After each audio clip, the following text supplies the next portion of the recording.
Hello and welcome back to Down the Track. T20 cricket is on the rise right now. We just finished the India Australia series, the England Pakistan series going on, and now there's another series, a fresh new series with a break of only 2 days for Team India. They're playing South Africa. South Africa are in India right now, and the game will be in Trivandrum in Kerala. I have with me my co host. He's back, Mr. Abrar Aziz. How are you doing, man? I'm good, man. I'm just finding it hard to catch up with all the cricket that's being played at this point in time. It's been quite a roller coaster.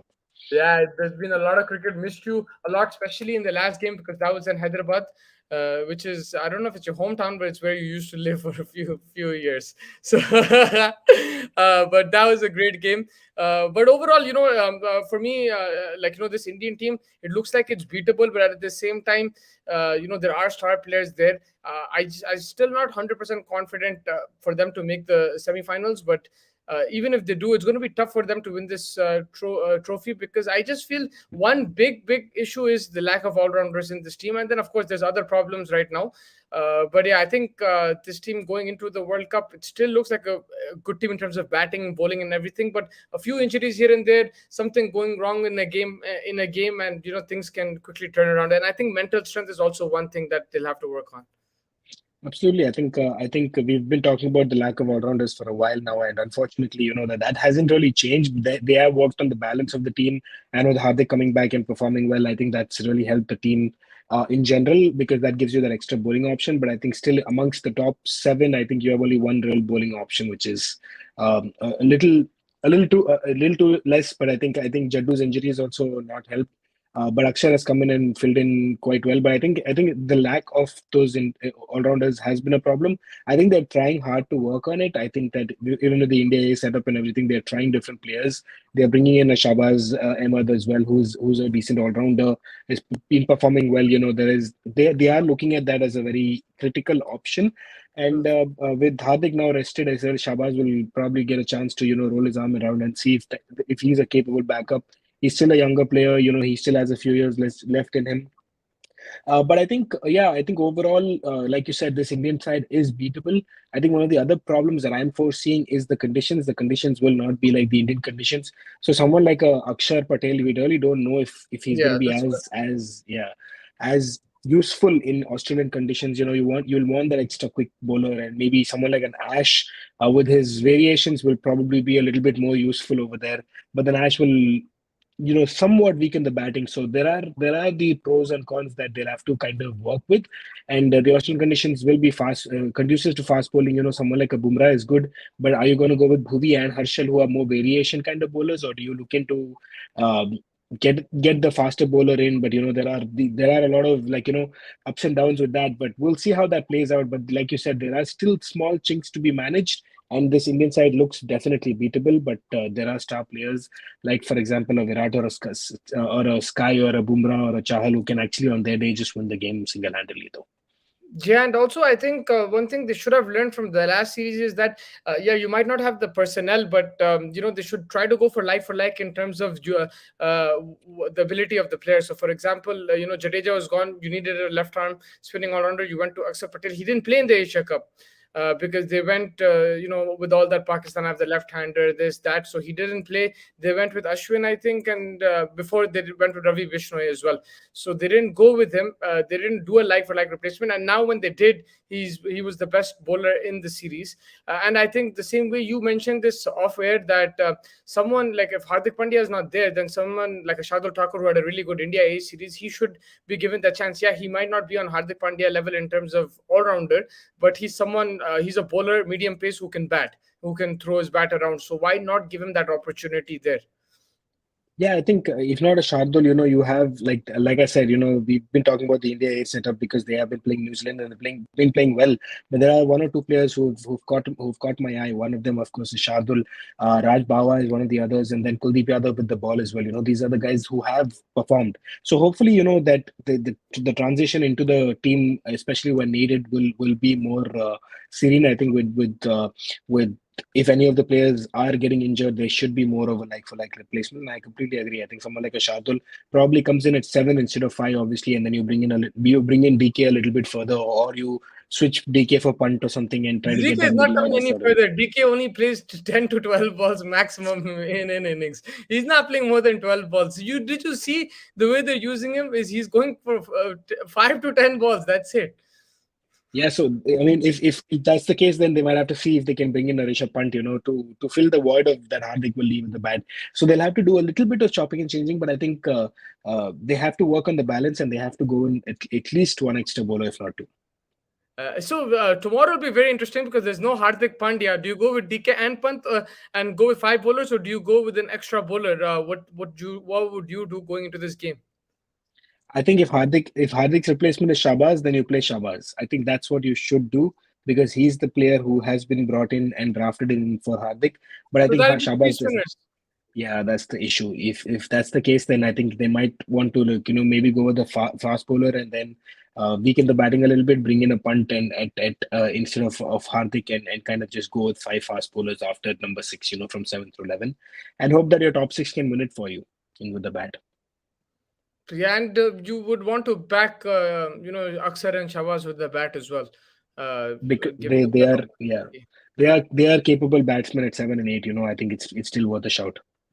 So that's what you go. And if you flip it and look at South Africa, a lot of people are saying they're a very strong team. They could be one of the favorites going into the World Cup. And also, the reason for that is this set of players have been playing consistently together since that last World Cup. And also, their bowling unit has improved, and it's a very solid bowling unit. And you know that in any form of cricket, if you have bowlers who can go at economy 6-7 and bowl really well at that, they can win you tournaments. And Rabada, Nokia, Shamsi, then you have Marco Janssen as an option. Pretorius gives you that all-rounder option as well. So quite a few options for South Africa. Bowling is very strong, and now their batting has been very exciting with the inclusion of Tristan Stubbs, who's your new favorite player, and Riley Rousseau as well, who's making a comeback to South African cricket. Uh, you know what the weird thing is, Don? For me, when I was looking at this 11, for me it was most difficult to fit in the captain, Bavuma. Yeah, I think Bahuma, I think at the opening spot is obviously probably where he's going to play. That But I means think Hendrick sits out, who has like 450s in his last 5-6 T20 games. that's the problem, like because even someone like a Markram who started off his career as the opener was finding it hard, so he's switched into like the middle order kind of number four position, and he's kind of been playing well over there, so they have to stick with him. Riley Russo automatically becomes your number three, and then you have someone like a Klassen or a Stubbs or someone who comes in at 5-6, and you already have a pretty stacked lineup. So Yeah. unfortunately, Hendricks will probably have to sit this one out because Quinton obviously becomes an obvious opening option. So, you have that's finally, with South Africa, this is the kind of squad that we are used to seeing with South Yeah. Africa, being there and thereabouts and being a force to reckon with. And now that we are seeing that in full flight, the batsmen are doing well, their bowlers have really stepped up. Someone like you mentioned about Nokia and Rabada have always been good, but like someone like a Shamsi or a Jansen who've really up their games and improved their overall capabilities and are now really a solid side.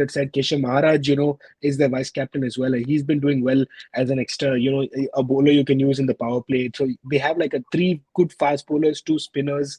They've been doing excellently well, I think, for them. I think it's fantastic to see South Africa back, and this is going to be a well fought out series. Yeah, and if you look at their batting order, there's no Brevis, and because he wasn't picked, obviously he's still very young. He hit 5 6s in six deliveries, was it, against in the CPL. So he's someone in the future. He's going to be in this team for sure. And then you have Van der Dusen, who is injured. So Yeah. they're missing Van der Dusen, who was really good in the last World Cup, I feel. But you have Riley Rousseau to make up for that. You have Tristan Stubbs, who's in a lot of form. And if you look at the South African team, again similar to Australia in terms of you have bowlers who can bat and batsmen who can bowl. Someone like Aiden Markin will chip in, Stubbs will chip in, Janssen can bat. Pretorius will bat as well, and then Rabada can hit a few. So you bat till almost number 9 with Rabada at number 9, then Nokia and Shamsi to follow, and then you have 2 3 there in the middle order who can roll their arm over and bowl you a couple of overs. So that's the thing, and this is why teams like South Africa, Australia, were considering them as favorites going to the World Cup because they're just more flexible. The team. Absolutely. I think South Africa has always been like that, from the likes of even Jack Callis almost 20 years back, who could always give you 10 overs and give you at number three, being that fantastic player. Plus, along with a couple others, we've seen Lance Klusener, we've seen these Yeah. fantastic players. Like Alice, you think he's the greatest all-rounder of all time? I think so. I think he's there and thereabouts with, I think, the one of those all times. I think there are a few others, but I think I think just he's very good. with his yeah with his consistency and with his capability with bat and ball, because picking up so many international wickets, scoring those runs for fun. He's probably right up there with amongst the absolute top of the line. I think in terms of quality all round options. There are some all batsmen who can bowl, some bowlers who can bat, but this guy can bat and bowl fantastically well. He used to give you 10 overs as a fast bowler, plus he used to bat at number three. It's rare to find that kind of talent at this point in time. So yeah, Callis I think is very good. Lance Klusener, one of the others who was very very good. I think South Africa is already among, I think, in the top 5 6 all rounders of all times. I mean, his longevity was probably a problem for Lance Klusener, but I think when he played well. Andrew Flintoff comes to mind. There are a few others that we could think about. Who else is there? Hardik Pandya, one of them. Obviously, I know we have a difference of opinion about that, but but I think he's I mean, doing if you well. if you look at a bit old, if you go back like to Shanaka, that time, yeah, Shan. Shanaka. But if you look at the older times, then you have like Abdul Razak, Chris Cairns. You have plenty of options like from the older times. But yeah, current I think Shanaka, Ben Stokes, Ben Hardik Stokes, of Pandya, course. and then from Australia, Mitchell Marsh, Marcus Stoinis, Cameron Green. Australia have all the all rounders, man. So Bro, they have Marsh. Imagine Marsh Thomas and Cameron Green in the top six. They can yeah. equally solid batsmen and bowlers who can give you at least eight amongst them. They can give you about 8 overs at least at the I, minimum. also like I guess it's because maybe it's less population there, but you saw Cameron Green, the way he smashed it in that game. If that was a player from India, they would be shouting at the selectors for getting him in the team. This guy's not in the team and no one's like making a fuss about it because they know Mitchell Marsh and things there. And I still think he'll make it to the squad somehow or the other, but it's just that's how Australia work. They're like a ruthless machine. Like they have options, they'll just go with whatever they're feeling.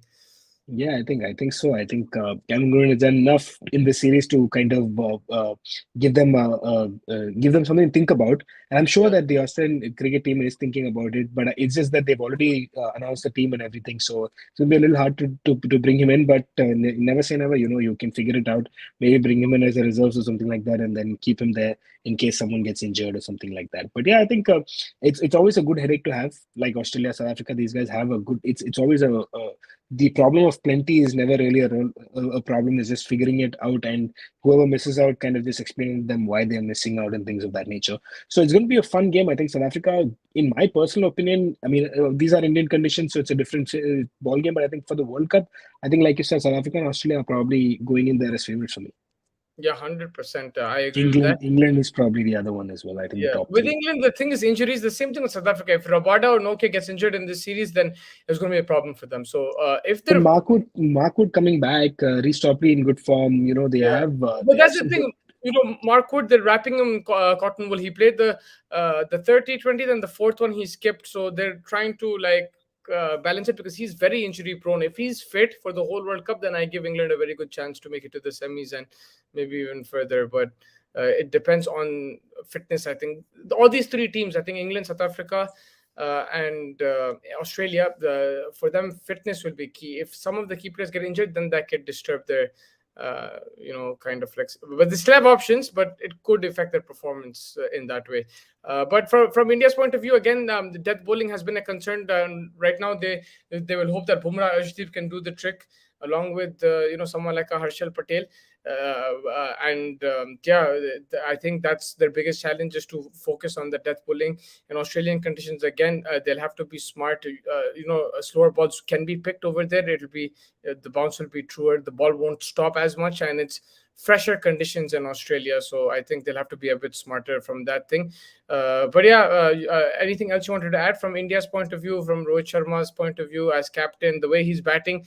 A lot of I heard this somewhere else. I think it was on Aaj Tak, I think, but they were saying that do you think Rohit Sharma is a prisoner of his own idea, where He's the only one who's slam hanging from ball one, and everybody else is playing a different kind of game, apart from Surya Kumar. But yeah, I mean, that's always been Rohit's style, Like I think Rohit Sharma he is changed though. probably, He's much yeah, more fun more. now.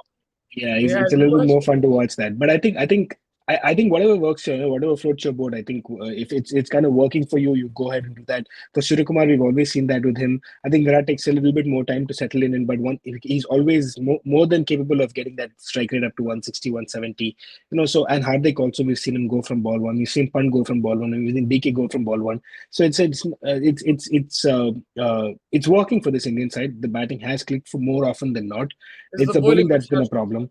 Yeah. And with the likes of Bumrah coming back, hopefully, he can add a little bit of solidarity over there. Harshal Patel has not looked his fluent self, but hopefully, Yeah. some match practice behind him and some games Yeah, behind his under his belt will help. both him and Bumrah have to bowl as much as possible going into that World Cup. So you have three T20s now, then you have some practice games, then a warm up game, and you're into the first game against Pakistan, 23rd October. So yeah, So you don't have time much time. flies. The time flies. These are your three games to whatever you want to do in terms of experimentation, trying it out. Uh, but yeah, so you are going with that extra bowler. Pant will sit out for you tomorrow. Dinesh Karthik will be your finisher. That means Akshar Patel will probably bat at number five or Seven. six. No, but it Well, depends on. six. Yeah, It depends depending on on the who. situation. Dinesh Karthik is not batting more than he's at the 12 to 18 balls, man. Overall, he'll come So, in the 17th or 16th over. I don't think he'll come earlier than that. but Even though I does would like to see. does Shreyas Iyer play at five for you then? Where did Shreyas Iyer come from, man? No, Who's going to play Shreyas. at five for you? I think Punt will play at five for me, So yeah, I'd also go with Rishabh Pant, Akshar Patel at six, and then seven Dinesh Karthik. and Dinesh then you Karthik. finish it off with him. So for example, if it's 180 for one, last two overs, then Dinesh Karthik bats at number four. Right, right. he's It's a he's floater, going yeah. from what I've seen, I'm not even joking. From what I've seen right now, he's playing a limited amount of deliveries because I think it was the first T20 where he could have gone in the 14th or 15th over and they sent Akshar Patel, and I felt that Dinesh Karthik should have gone. Why not let him play the extra few deliveries and take his time if needed, or if you want him to hit, let him hit from there. But I would like to see Karthik at five, but he'll go depending on the deliveries. That's what I feel. No, I agree. I think that's why I probably want Puntin over there. I think so. That's why he gives you a little bit more with the bat. And Punt comes in at five, Akshar at six, DK at seven, or the other way around, and then you have four You're past. playing a bowler less. And then you go for 8, 9, 10, 11, right? 8, 9, 10. So your four bowlers and Akshar will be your fifth bowler. Yeah, so you're going Oh, five then zero point six. Yeah. yeah, yeah, yeah. That's one option to go. That's what Crick Info did. They went with that option you just mentioned with Pant and Right. Karthik. But the other option is what you said earlier. You play Shabaz at seven and six. Six and five. You play Karthik and Akshar Akshar. Patel. Yeah, Yeah, that's another option. Hardik Pandya causing issues, man. That's what it is. It When you is. don't have a all-rounder who can bat and bowl medium pace, then it causes And then these. Jaddu missing out as well, Yeah. Hardik missing out as well. So Yeah. that's unfortunate. Your players to watch out for? Um, Honestly, Virat Kohli, I think now that he's kind of coming back into form, I really hope that another big game, another few runs under his belt, so they can really get going in that World Cup. That fluent innings that we are used to seeing from him. I think it's going to be Virat's World Cup. I think, but I think these 2 3 games where he can really, if there are any small, minuscule kind of chunks in the armory that he needs to like polish off, do it in these 3 games, and we get pristine ready for the World Cup. Yeah, 100%. And from South Africa?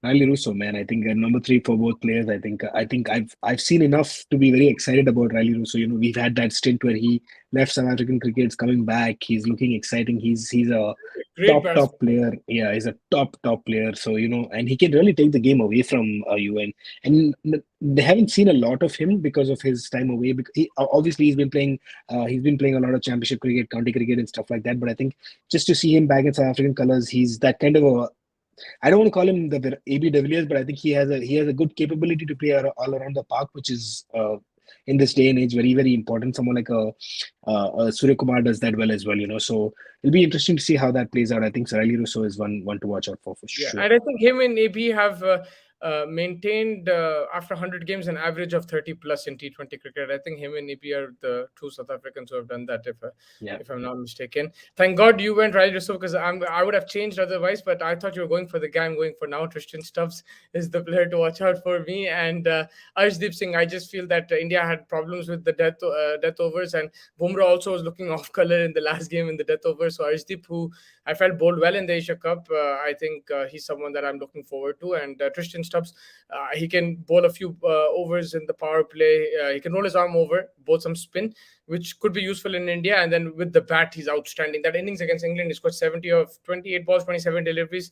Again, someone a 360 type player. Really excited for him. I would normally go like a Rabada Nokia for this kind of series because bowlers that South Africa have high quality, but I'm just looking forward to Tristan Stubbs. And he's also a new riser, man. I mean, not much you can not like Yeah. you can't complain too I much about that. yeah. Fantastic player. I really, honestly, he's not, for me, he's not lived up to the hype, but I really love Aiden Markram the way he plays. I think he's a class player. I was really happy when Sunrisers signed him, but he's just not lived up to the potential yet. I still feel he can really rock the cricketing world if he plays to full potential, Aiden Markram. Yeah, I think We've he seen has it the in bits. capability. Yeah, Yeah. we've seen it in bits, but this guy in all formats can be a great batsman for South Africa if he puts his mind to it. A lot of times he loses his wicket, he plays a loose shot, or he goes through a rough patch. But I think he's someone that who can carry South Africa in the future. I think he was captain as well at a certain time. Yeah. In But the yeah, middle, they were trying him out, but his form let him down. yeah. And your series prediction? 2-1 India. 2-1 to India. Yeah, it could be. I think 2-1 either way. South Africa Yeah, or either India. way. Like conditions might favor India, but South Africa are a very good team as well. So let's see. Hoping for an exciting series.